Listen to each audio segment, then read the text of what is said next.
The term inner child originates from psychoanalytic thought and was popularized in the 20th century by writers like John Bradshaw and Alice Miller. But its roots go back further to Carl Jung's idea of the divine child archetype, an inner figure representing wonder, potential, and vulnerability.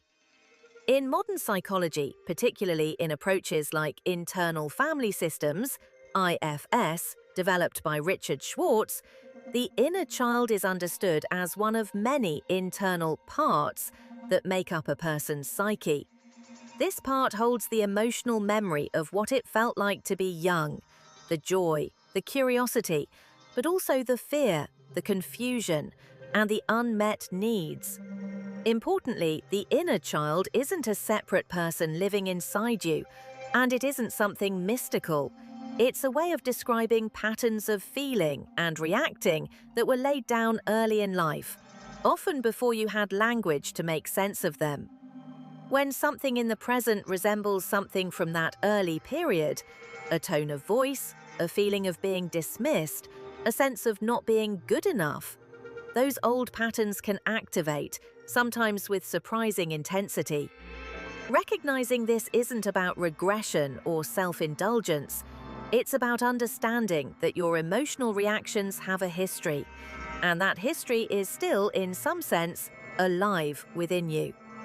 Once you can see that, a different kind of compassion becomes possible, both for that earlier version of yourself and for the adult you are now, who is still sometimes carrying those old feelings without quite knowing why. From the moment we're born, we're entirely dependent on the adults around us, not just for food and safety, but for help understanding our own emotions. Developmental psychologists call this process affect regulation. Young children don't yet have the capacity to calm themselves down or make sense of big feelings, so they rely on caregivers to do it with them, again and again, until they can eventually do it for themselves. Attachment theory, first developed by John Bowlby and later expanded by researchers like Mary Ainsworth, describes how the quality of these early interactions shapes a child's sense of safety in the world. When a caregiver is consistently responsive, soothing distress, celebrating joy, tolerating a child's big emotions without withdrawing or overreacting, a child tends to develop what's called secure attachment. They learn, on a deep and largely unconscious level, that their feelings are manageable, that connection is safe, and that they are worthy of care. But most caregivers, even loving ones, aren't perfectly attuned all the time. And some children grow up in homes where emotional needs were regularly missed, dismissed, or met with anger, anxiety, or distraction. In these cases, a child doesn't stop having needs, they simply learn to manage them differently. They might learn to suppress emotions to avoid burdening others, to become hyper-attentive to other people's moods, or to believe that their needs are somehow too much. These adaptations made sense for a child trying to stay safe and connected in their particular environment. The challenge is that many of us carry these same strategies into adulthood, long after the environment that required them has changed. And that's often where the inner child shows up most clearly.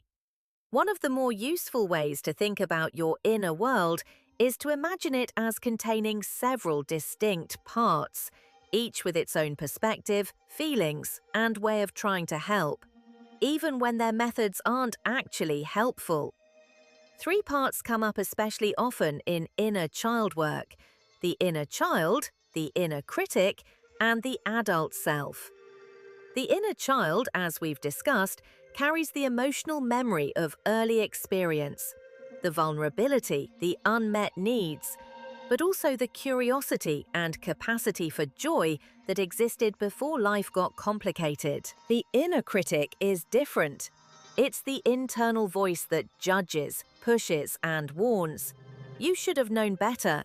Don't get your hopes up. You're not doing enough. Often, the inner critic developed as a kind of protector. internalizing the standards or criticisms of important figures from childhood in an attempt to keep the inner child safe from external judgment by getting there first. The adult self is the part capable of stepping back, seeing the whole picture, and responding with both clarity and care. The part that can notice, "My inner critic is being harsh right now," or "That reaction felt like it came from somewhere old." A lot of inner child work is really about strengthening this adult self's ability to notice what's happening between the other two parts, and to step in not by silencing the inner critic or indulging the inner child, but by offering both of them something they're often missing: a calm, steady presence that can hold space for difficult feelings without being overwhelmed by them or shutting them down. It can be easy to assume that childhood experiences are simply in the past, things that happened, that we've grown out of, that shouldn't have much bearing on life now. But a substantial body of research in developmental psychology and neuroscience suggests otherwise. Early experiences, especially repeated emotional patterns, shape the developing brain in ways that influence how we perceive and respond to the world for years afterward. This shows up in countless everyday ways. Someone whose emotions were dismissed as a child might find it intensely difficult to ask for help or show vulnerability as an adult, not because they don't want support, but because some part of them learned, early on, that showing need leads to disappointment. Someone who grew up walking on eggshells around a volatile parent might find themselves hyper-attuned to other people's moods, scanning for signs of anger or displeasure, even in low-stakes situations. Someone who only received attention and approval for achievements might find rest nearly impossible, driven by a quiet sense that slowing down means becoming unworthy. None of these patterns are character flaws. They're adaptations, strategies that made sense in the context they were formed in. The trouble is that the world a child needed to adapt to is often very different from the world an adult is now living in. And patterns that once provided safety can, over time, start to create the very problems they were meant to prevent. Isolation, exhaustion, conflict, or a persistent sense of not being able to relax into one's own life. Recognizing the inner child's role in these patterns is the first step toward changing them. Not by force, but by understanding. Because the inner child operates largely beneath conscious awareness, its presence is often easier to spot through patterns than through direct insight. A few signs tend to come up frequently. Emotional reactions that feel too big for the situation are one common indicator.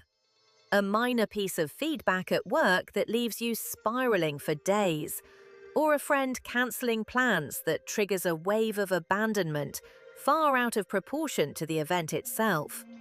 Another is a persistent sense of not being enough, not smart enough, likable enough, productive enough, regardless of actual achievements or evidence to the contrary. This often points to early experiences where love or approval felt conditional. Difficulty with rest and play is another common sign. If relaxing without guilt feels nearly impossible, or if you can't remember the last time you did something purely for enjoyment, it may reflect an early environment where worth was tied tightly to usefulness or achievement. Similarly, patterns in relationships, repeatedly choosing partners who are emotionally unavailable, struggling to set boundaries, or feeling responsible for managing other people's emotions, often trace back to roles a person learned to play within their family system.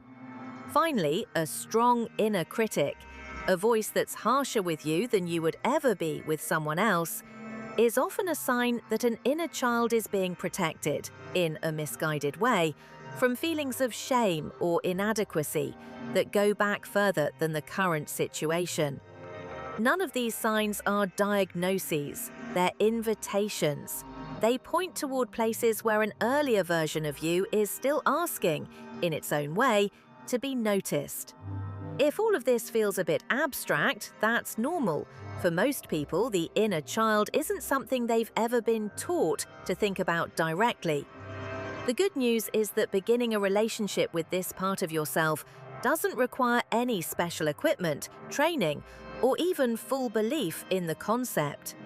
It starts with noticing. A simple starting point is to pay attention to moments when your emotional reaction seems disproportionate to what's actually happening. And instead of immediately judging the reaction, why am I being so dramatic about this? Getting curious about it instead. This feels like more than just this moment. I wonder what it's connected to. That shift, from judgment to curiosity, is often the first real moment of connection with the inner child, because it's the first time that part of you isn't being dismissed or overridden. Another accessible starting point is simply to recall, gently, what you were like at different ages. Not to analyze it, but just to remember. What did you love? What worried you? What did you wish adults understood about you? These memories often carry useful information about needs that may still be present in some form today. For some people, it helps to literally address that younger self, silently or even out loud, with something simple. I see you. I'm here now. It can feel strange at first. That's okay. The goal isn't to get it right immediately, it's to begin gently, a conversation that may have been missing for a long time. There's a tempting but often unhelpful way to approach inner child work, as a problem to be solved. Identify the wound, fix the pattern, move on. But most people who've done this work for any length of time describe something different, that the shift that matters most isn't fixing the inner child, but connecting with it. Think about what actually helps a real child who is upset. It's rarely a lecture about why their feelings are disproportionate or a list of action items to stop feeling that way. What helps is presence, someone staying with them, acknowledging what they're feeling, letting them know they're not alone in it. The same is largely true internally. The patterns we've discussed, the big reactions, the harsh inner critic, the difficulty resting, often soften not because they've been argued out of existence, but because the part of you carrying them finally feels accompanied rather than managed. This is why reparenting, which we'll explore in depth later this week, isn't primarily about discipline or self-improvement. It's about offering your inner child something it may not have had consistently before, a steady, caring adult presence, yours.